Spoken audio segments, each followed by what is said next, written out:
এইটা ଗୋଟେ ବଡ ଗୋଟେ ମାନେ ବିକଟାଳ ପରିସ୍ଥିତି ସୃଷ୍ଟି ହେଇଗଲା, ଗୋଟେ କିମ୍ଭୂତ କିମ୍ଭାକାର ହେଇଗଲା।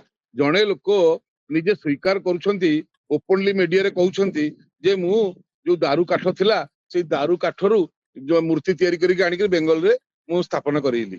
ଆମେ ଏଠି ପ୍ରଶ୍ନ ପଚାରୁଛୁ, ଏଇ ଯୋଉ ଦାରୁ କାଠଟି ସେ ନିଜ ମୁହଁରେ କହୁଛନ୍ତି ମୁଁ ନେଇଥିଲି, ତାଙ୍କୁ କିଏ ଦେଇଥିଲା ଶ୍ରୀମନ୍ଦିର ତରଫରୁ ନା ସେ ନିଜେ ଚୋରି କରି ନେଇଥିଲେ ଶ୍ରୀମନ୍ଦିରରୁ ସେ ଦାରୁ କାଠ? ସେଇଟା ଆଗ ତଦନ୍ତ ହବା ଦରକାର। ସେ ନିଜେ କହୁଛନ୍ତି ନା ମୁଁ ନେଇଥିଲି, ତେଣୁକରି ସେ ଯୋଉ ତଦନ୍ତ ହବା ପାଇଁ ଯୋଉଟା ବର୍ତ୍ତମାନ ଆଇନ ନବକଳେବର ପରେ ଯୋଉ କାଠ ବଳେ ସେ ସବୁ କୋଉଠି ରହେ ପ୍ରିୟଦର୍ଶନ ବାବୁ? ସେଟା ଗୋଟେ ଦାରୁ ଘର ଅଛି, ବୁଝିଲେ ନା? ସେ ଦାରୁ ଘରେ ସେ ସବୁ କାଠ ରୁହେ ଏବଂ ତା ଶ୍ରୀମନ୍ଦିର ପ୍ରଶାସକଙ୍କର କଷ୍ଟଡି ଭିତରେ ରୁହେ। ତ ଆମେ କହିବା କଥା ଶ୍ରୀମନ୍ଦିରର କୋଉ ଅଧିକାରୀ ତାଙ୍କୁ ଦେଇଛନ୍ତି ଟଙ୍କା ପଇସା ନେଇକିରି, ନା ସେ ନିଜେ ଲୁଚେଇକିରି ଚୋରି କରି ନେଇଛନ୍ତି? ସେଇଟା ତଦନ୍ତ ହବା ଦରକାର। ମୋଷ୍ଟ ଇମ୍ପୋର୍ଟାଣ୍ଟ ପଏଣ୍ଟ, କାରଣ ସେ ନିଜ ମୁହଁରେ କହୁଛନ୍ତି, ଏଠି ଯେତେ ଫାଙ୍କିଲେ କଣ ହବ? ତ ସରକାର କହୁଛନ୍ତି ତଦନ୍ତ ହବ।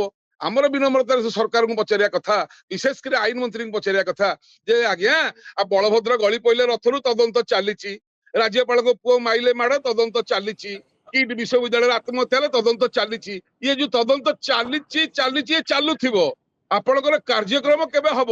ଦୋଷୀ ଦଣ୍ଡ କେବେ ପାଇବ? ଏଇଟାକୁ ଲୋକ ଅନେଇଛନ୍ତି, କଣ ନା ତଦନ୍ତ ଚାଲିଛି। ଏଇ ତଦନ୍ତର କିଛି ମୂଲ୍ୟ ନାହିଁ। ତେଣୁ ତଦନ୍ତ କରିବା ଅପେକ୍ଷା ଯେତେବେଳେ ଲୋକ ନିଜେ ମାନୁଛି ମୁଁ ଚୋରି କରିଛି ବା ମୁଁ ନିଜେ ନେଇକି ଭୁଲ କରିଛି, ତାଙ୍କୁ ସାଙ୍ଗେ ସାଙ୍ଗେ ଦଣ୍ଡ ଦେବା ଦରକାର। ଆଇନରେ ପ୍ରାବଧାନ ଅଛି ଆକ୍ୟୁଜ ଷ୍ଟେଟମେଣ୍ଟ, ମୁଦଲାର ଜମାନବନ୍ଦୀ। ଯଦି ମୁଦଲା ନିଜେ କହୁଛି ମୁଁ ମଣିଷ ମାରିଛି, ଆଉ ସାକ୍ଷୀର ଆବଶ୍ୟକତା ଅଛି କି? ଏଇଟା ଖାଲି ଆଖି ଦୃଶ୍ୟ ଭାବରେ ଆଗରୁ ରଥଯାତ୍ରା ଥିବାରୁ ଡରିକିରି ବର୍ତ୍ତମାନ ଏଇ ସବୁ ନାଟକ କରୁଛନ୍ତି। ଆମେ କହିବା କଥା ବିନମ୍ରତାର ଜଗନ୍ନାଥଙ୍କ ଦାରୁକୁ କିଏ ନେଇକି ଯାଇପାରିବ? ସେ ଦାରୁ ଘରୁ କେମିତି ଆସିବ? କେମିତି ଏହା ସମ୍ଭବ? ଦାରୁ ସବୁ କଟା ହେଇକିରି କାଠ ହେଇକିରି ଅଛି, ସେଇ କାଠରୁ ଖଣ୍ଡେ ନେଇକିରି ଆପଣ ଜଗନ୍ନାଥ ତିଆରି କରି ନେଇଛନ୍ତି ବୋଲି ନିଜେ ନିଜେ କହିଛନ୍ତି। ଦାରୁ ବୋଲି କଣ ବିରାଟ ଗଛଟେ ଅଛି?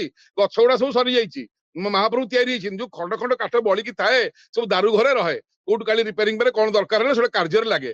ଠିକ କହିବା କଥା, ମୁଁ ଦାରୁ ଘରୁ କାଠ ନେଇଛି, ଏଟା ପ୍ରଶାସକ ଦେଇଛି ନା ସେମାନେ ନେଇଛନ୍ତି? ଏ ଇସ୍ୟୁରେ ଆଗ ପ୍ରଶାସକ ସସ୍ପେଣ୍ଡ ହବା ଦରକାର।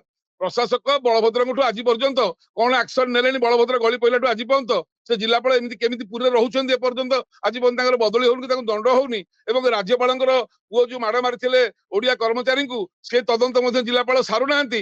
ତ ୟାର ଅର୍ଥ କଣ? ମୁତ ମୁତୁରି ହେଁସ କାହିଁ ପାଇଁ ଧୋଇବା?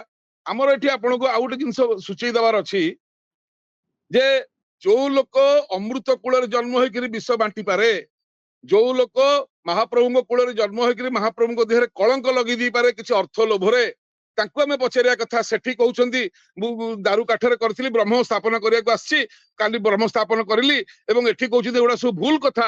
ତାହେଲେ ସେ ଯୋଉ କଥା ସେଠି କହୁଛନ୍ତି ସେଇଟା ଠିକ ନା ଏଇଟା ଠିକ?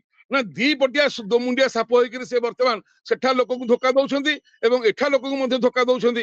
ଏ ଧୋକା ଜଗନ୍ନାଥଙ୍କୁ ଦଉଛନ୍ତି। ତେଣୁ ମହାପ୍ରଭୁଙ୍କର ଯୋଉ କଳଙ୍କ ତାଙ୍କ ଦେହରେ ଲାଗିଛି, ପ୍ରଶାସନର କଣ ଭୂମିକା ଅଛି? ପ୍ରଶାସନ ପରା ମନ୍ଦିର ପରିଚାଳନା କରୁଛନ୍ତି। ଯଦି ମନ୍ଦିରକୁ ନେଇକିରି ଏତେ ବଡ କଥା ଉଠିଲା, ଯଦି ଦୀଘା ଜଗନ୍ନାଥ ଧାମ ହେଲା ପରେ ବି ପ୍ରଶାସନ ଚୁପ ରହୁଛି, ଏବଂ ଯଦି ମନ୍ଦିରରୁ କାଠ ଚୋରି ହେଇକିରି ବା ଦାରୁ କାଠ ଯାଇକିରି ସେଠି ହେଇଛି, ତାହେଲେ ସେଥି ବାବଦରେ ଆକ୍ସନ କିଏ ନବ? ମନ୍ଦିର ପ୍ରଶାସକ ନବ। ଆଗ ସେବାରୁ ତାଙ୍କୁ ସସ୍ପେଣ୍ଡ କରାଯିବା ଦରକାର, ତାଙ୍କୁ ଶୋ କଜ ବି ଦରକାର ନାହିଁ।